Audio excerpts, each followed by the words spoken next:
Em 2021, o Brasil emitiu quase 2,5 bilhões de toneladas de gases de efeito estufa, conforme o Observatório do Clima. Desse montante, o desmatamento foi responsável por 49%. Boa parte do desmate foi influenciada pela agropecuária. Não é à toa que, no Brasil, a agropecuária é um dos setores mais cobrados por adaptações que neutralizem o problema. Mas, nesse setor, os desafios acabam revelando oportunidades. Vamos saber quais são com o Eduardo Trevisan, gerente de projetos e serviços do Instituto de Manejo e Certificação Florestal e Agrícola, o IMAFLORA. Entender que o problema existe e ajudar ou fazer parte da solução, acho que é fundamental. Eu acho que esse é um passo ainda que o agro pode dar. E ainda, vamos conhecer um exemplo de produtores rurais que se uniram para trocar informações e não perder negócios. Vamos conhecer o exemplo da Mesa Brasileira da Pecuária Sustentável, com a diretora executiva Luísa Bruscato. A gente acredita no GTPS que a sustentabilidade é um caminho, é uma jornada a ser percorrida, né? Então, uma melhoria com um processo de melhoria contínua. Essa é a hora do Foco ESG.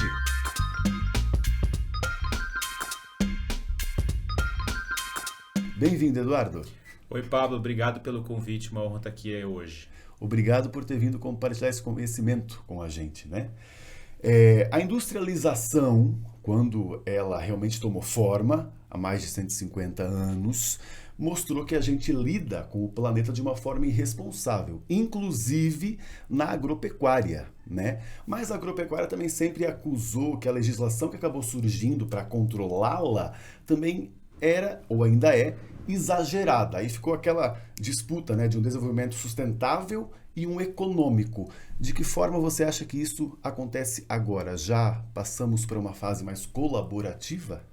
Pablo, eu acho que no começo, na industrialização ou no começo da agropecuária, a gente tinha pouco conhecimento. Os produtores tinham acesso a pouca informação e eles precisavam, entre aspas, desbravar, né, a natureza para poder produzir, principalmente num país tropical como o nosso.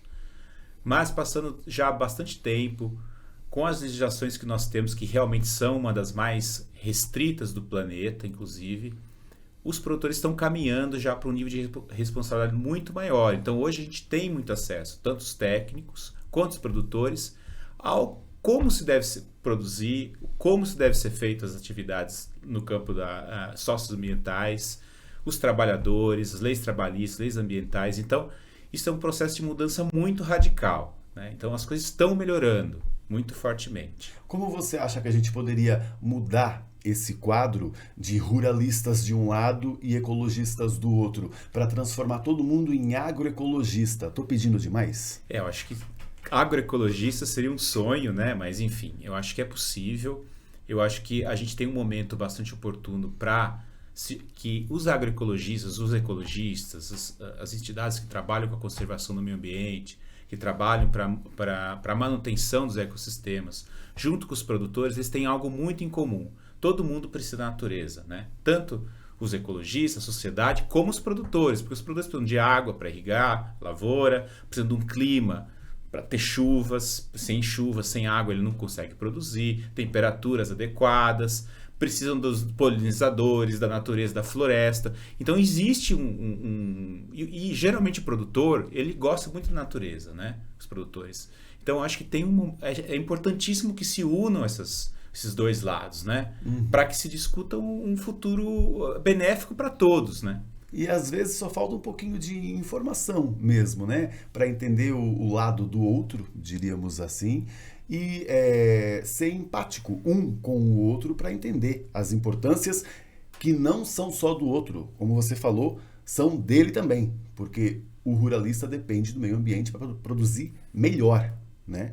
Inclusive, um dos principais problemas é o desmatamento, todo mundo sabe. O agro tenta se desvincular disso, mas quando surge algum resultado de pesquisa de um dos fatores, né, que mais influencia o desmatamento, o agro ainda aparece muito. De que forma você acha que ele poderia realmente, então, se desvincular?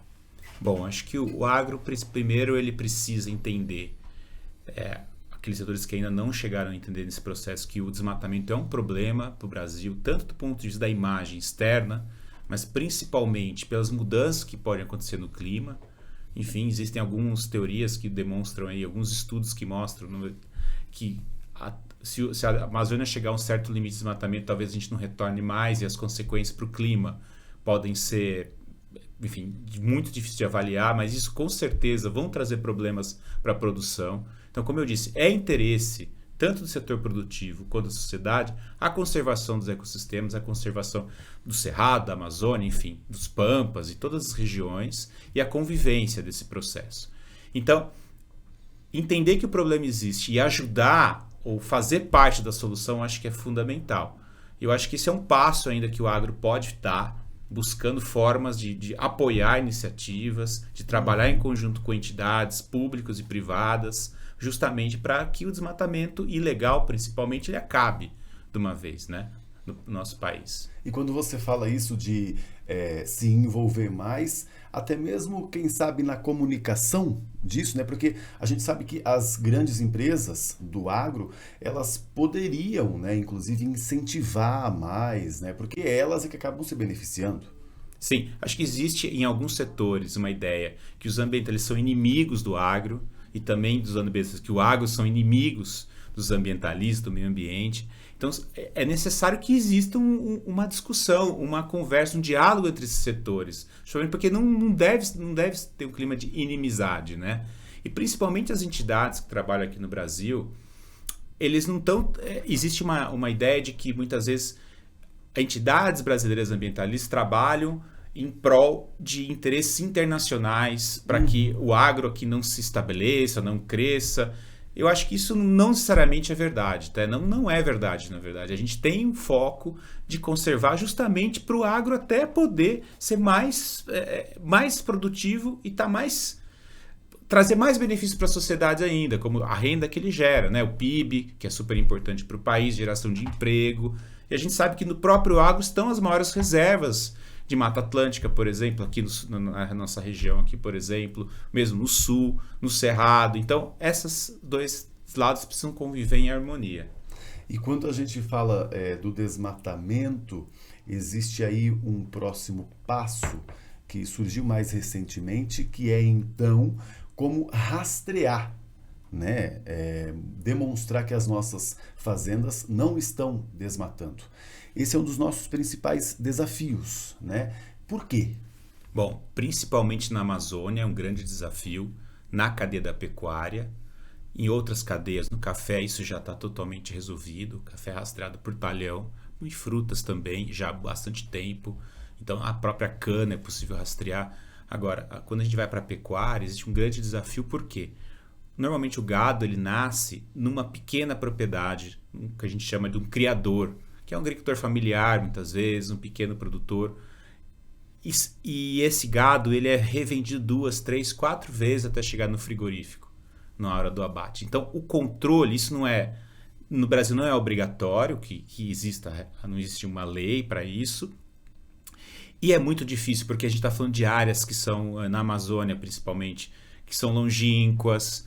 Muitas dessas existem muitos produtores que estão em áreas que não têm documentação, são propriedades sem documento, ou até em terras que são griladas, enfim. Então existe um grande desafio ainda para a pecuária. Então também é um outro assunto que talvez até para a pecuária, para a carne, para o couro, que são tão importantes também para o Brasil na exportação e também no mercado interno, uma força conjunta das próprias empresas, dos próprios frigoríficos, dos próprios produtores líderes do setor, para que a gente consiga um grupo para fazer essa rastreabilidade e mostrar até para fora do Brasil, para o planeta inteiro, que a gente consegue fazer uma pecuária responsável, né? De novo, a gente está, inclusive, falando de uma parte da solução, que é a comunicação. Porque, às vezes, falta para aquele pequeno produtor de uma área mais longínqua, como você disse, o entendimento de que é importante que ele não desmate e tal, para que ele consiga continuar vendendo o seu gado, né?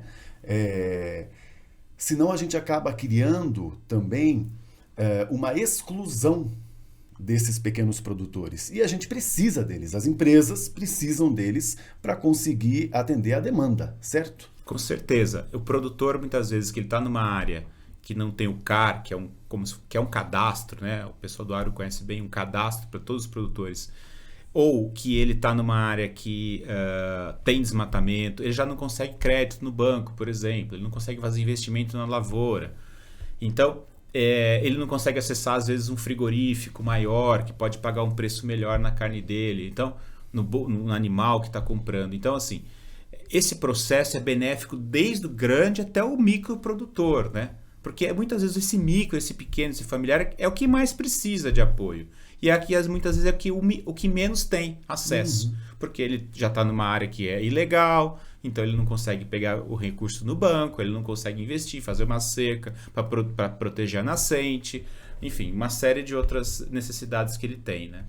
Realmente um trabalho que poderia ser feito em parceria, às vezes, né, Eduardo? De governos Sim. com essas grandes empresas para que essa informação chegue nesses pequenos produtores. Quando isso não acontece, inclusive, aí há produtores que já estão com essa informação mais madura dentro das fazendas que se unem para reverberar essa informação, né? Um caso é o GTPS, a Mesa Brasileira da Pecuária Sustentável. E quem vem conversar com a gente direto de lá é a Luísa Bruscato, que é diretora executiva. Vamos então receber ela, conectada aqui no nosso telão. Bem-vinda, Luísa! Olá, Pablo. Boa tarde, tudo bem? Obrigada pelo convite. Obrigado você por ter aceitado o nosso convite e contar essa história aí legal, né, do GTPS. Queremos saber de início, o pessoal que está nos ouvindo entender, né? Como é que surgiu?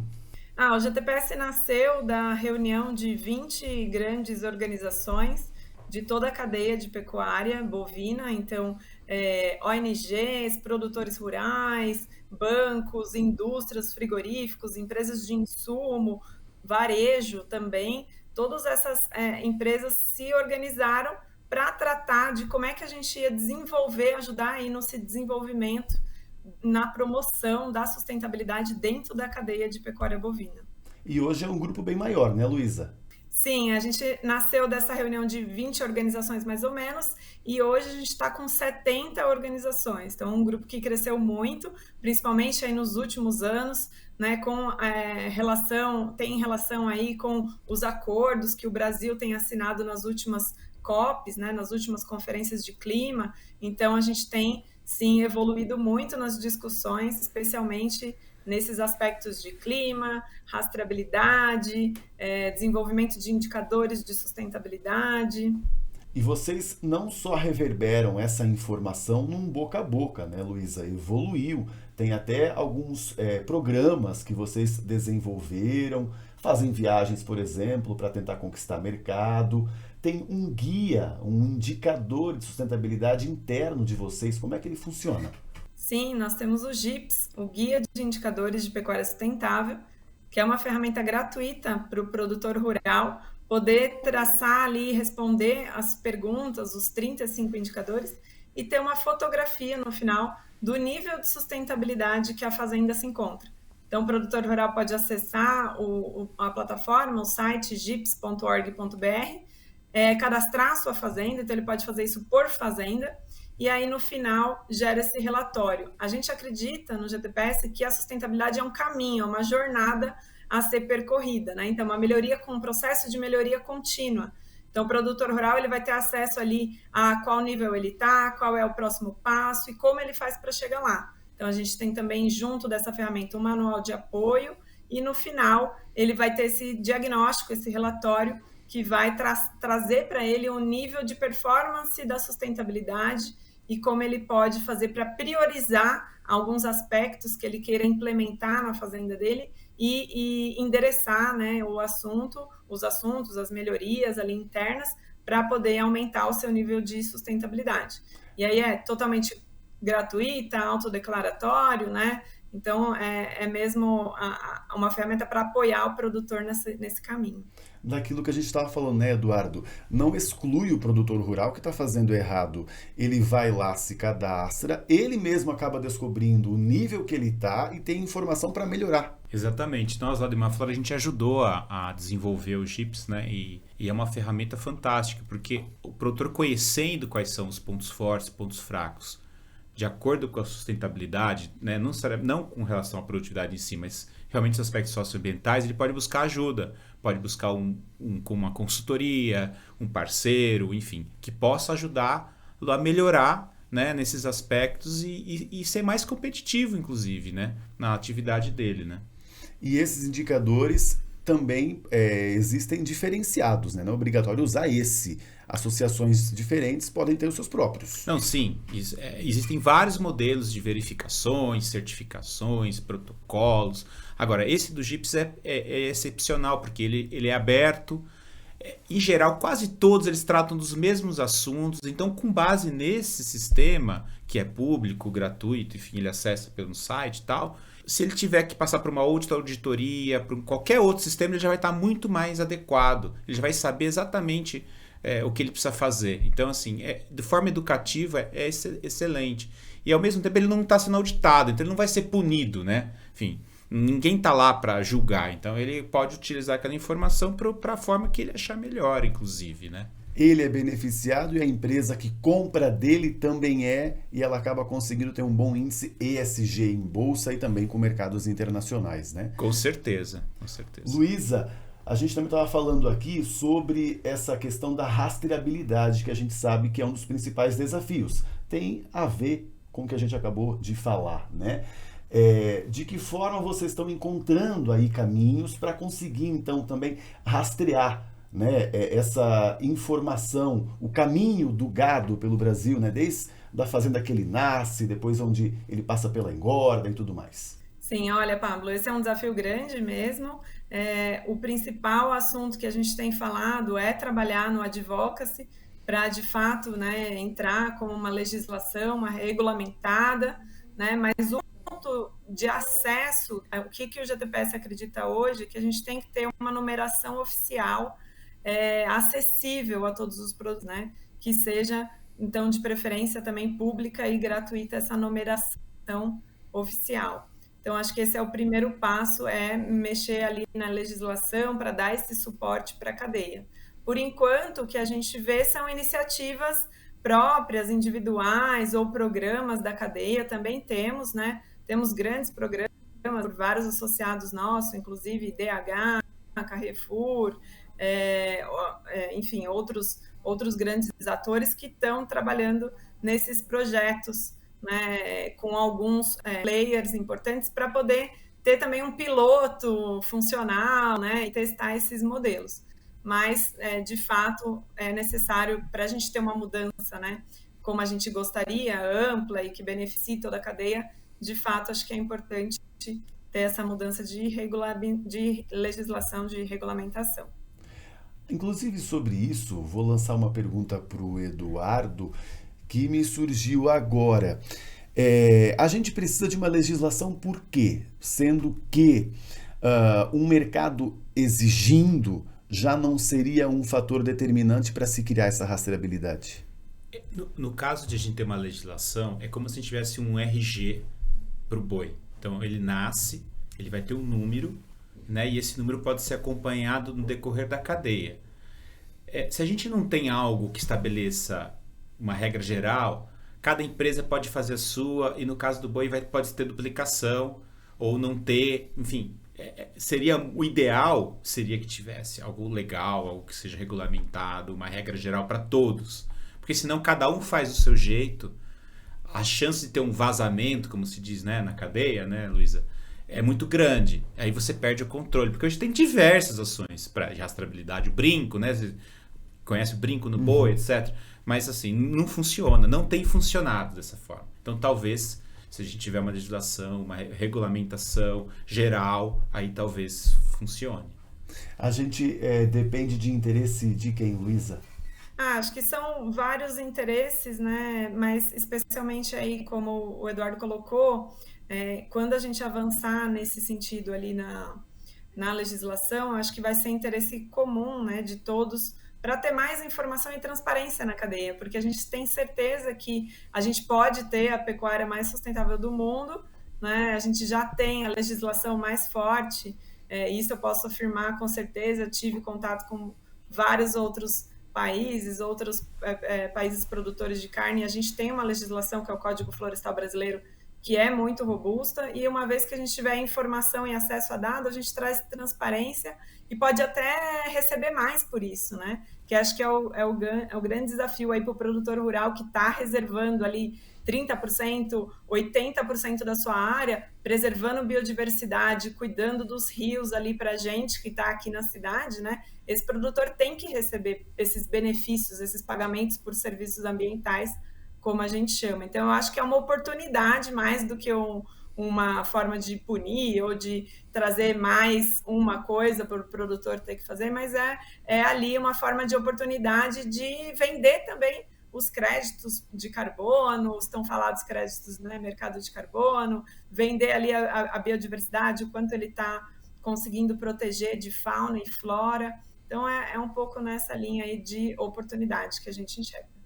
A Luísa citou que a gente pode ser exemplo, né? Isso é muito legal, até porque a gente tinha antes também um grande desafio, talvez era até pior do que esse de agora da rastreabilidade, que era como controlar o metano que o gado emite, né? E a gente já conseguiu aí com algumas técnicas, como por exemplo o ILPF, nessa integração da lavoura com a pecuária e com a floresta, mitigar na fazenda.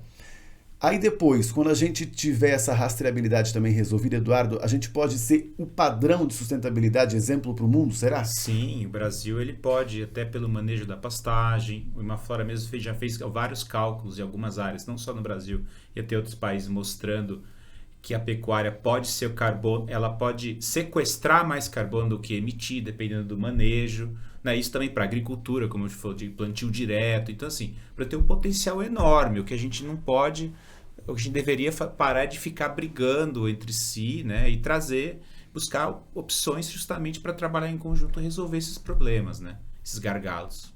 Mas a Luísa está confiante aí com os pecuaristas que têm trabalhado e demonstrado que estão cada vez mais conscientes, né, dessa situação, Luísa, e percebendo que eles investindo nisso, como você também já falou, podem ganhar mais. Sem dúvida, Pablo. Assim, a gente tem uma qualidade única, né, no nosso país por conta do clima tropicalizado. Então, a gente consegue produzir até 3 safras na mesma área, que a gente diz, né? Soja, milho e carne, né? Boi ali na mesma área. Então, assim, durante um ano, o que é único. Nenhum outro país consegue porque eles têm, né, frio, neve, enfim. O clima não é propício para isso. Então, a gente já está otimizando o uso de solo, e eu vi que vocês comentaram anteriormente da questão de desmatamento, desse desafio. Então, a gente já está otimizando o uso da terra, né, tendo 3 safras aí, entre aspas, por ano, e a gente tem ainda a oportunidade da 4ª safra, que seria essa venda de pagamentos por serviços ambientais, de sequestro de carbono, de mercado, né, de carbono. Então, assim, sem dúvida, o Brasil ele tem todo o potencial para ser aí o país mais sustentável e exemplo para o mundo, não tenho dúvida. Viajei bastante, como você sabe, então a gente observa, né, esses diferenciais, mas, ao mesmo tempo, junto com essa oportunidade, vem aí grandes desafios, até pelo nosso tamanho, né, pela gente ser jovem, né? A gente tem aí uma Constituição que é mais nova que eu. Então, assim, a gente tem todo esse desafio, né, de organizar a cadeia, organizar dados, informações, traduzir, levar conceito, educação, acessibilidade de informação, né, tecnologia, internet. Enfim, mas é o país das oportunidades. É verdade. E a gente está aqui para apoiar nisso, né? Que essa comunicação chegue a todos os cantos do Brasil. Luísa, muito obrigado pelas informações, né, de incentivo aí para os produtores rurais. Parabéns pelo trabalho. Obrigada a você, Pablo. Até uma próxima, então. Eduardo, também muito obrigado por ter vindo aqui e trazer tanta informação boa, né, para quem nos ouve. Muito obrigado, Paulo. Então, até uma próxima.